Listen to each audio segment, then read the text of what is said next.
Our opening hymn is a hymn that is about this kind of deep listening that we try to do in our spiritual and religious lives. And so please turn, if you will, in your gray hymnal to hymn number 112, Do You Hear? You can rise in body or spirit as you're able, and let's sing together.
From the place where you stand to the outermost strand, do you hear, oh my friend? Do you hear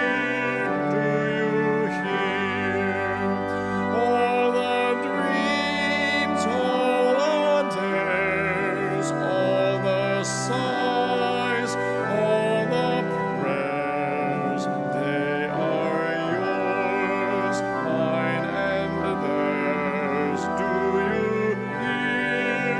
Do you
I want to invite us to say the words of our covenant. So this community is not bound by a creed, a statement of faith. It's bound by the promises that we make to one another about how we will be on this journey of meaning making and service together in this life. And so some of those words are words that are printed in the ritual covenant that's in your order of service. Let's say those together, and then if you would join me in rising to say them and standing if you're able to stand in for singing our doxology, but certainly rise up in spirit as we say and sing them together. Love is the spirit of this church, and service is its prayer. This is our great covenant, to dwell together in peace, to seek the truth in freedom, and to help one another.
Poetry can also be another way we pray.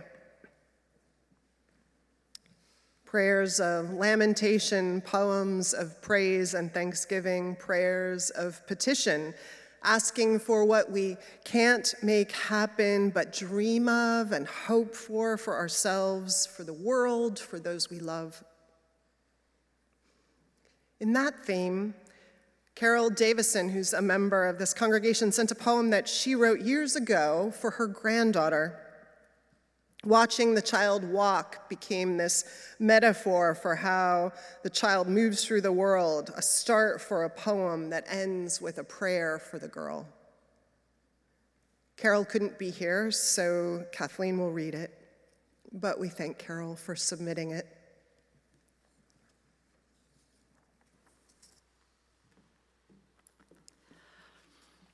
Stepping Over the Broken Places by Carol Davison. My granddaughter walks along a stone wall's narrow crest, meeting a patch of crumbling mortar, broken stones. Without hesitation, places her small foot just beyond the jagged spot. She knows this wall well, navigates each treacherous, narrowed stone stretch with the confidence of a child certain she is safe. Dearest child, may the muscle memory of your heart ever hearken, leaping to step over each of the broken places you meet. I encourage you to think and reflect on your hopes, fears, and vulnerabilities. Is there something you would like to ask of the universe? What words or images come to mind for such a poem or a prayer?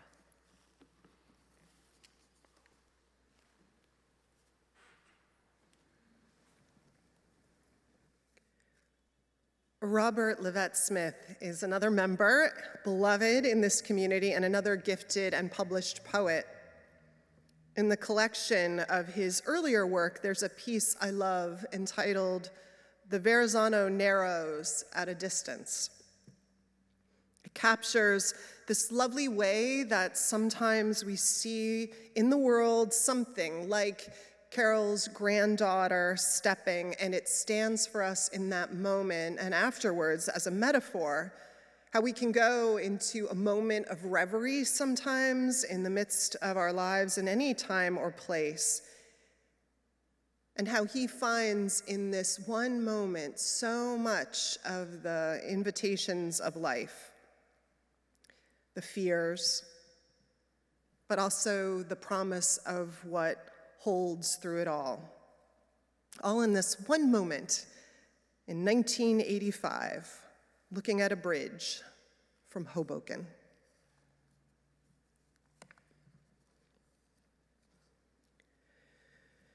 Through the haze, I can see the dully gleaming span and a dark knot of gulls tying and untying itself in the air.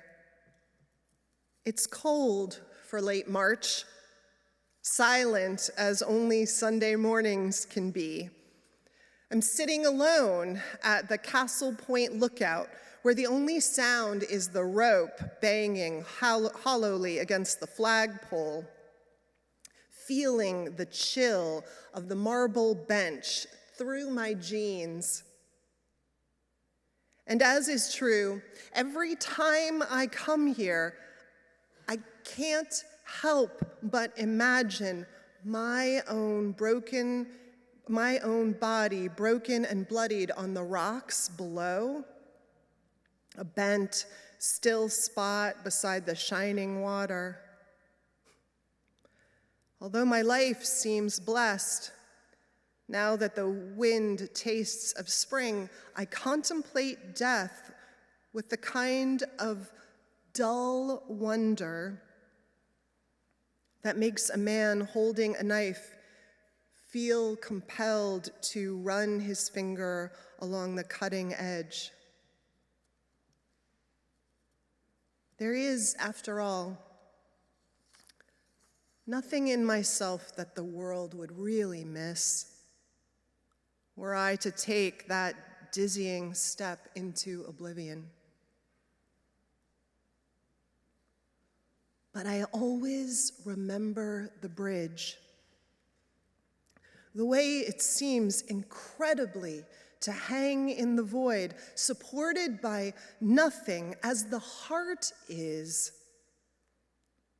How, like the heart, it carries us bravely between one thing and the next.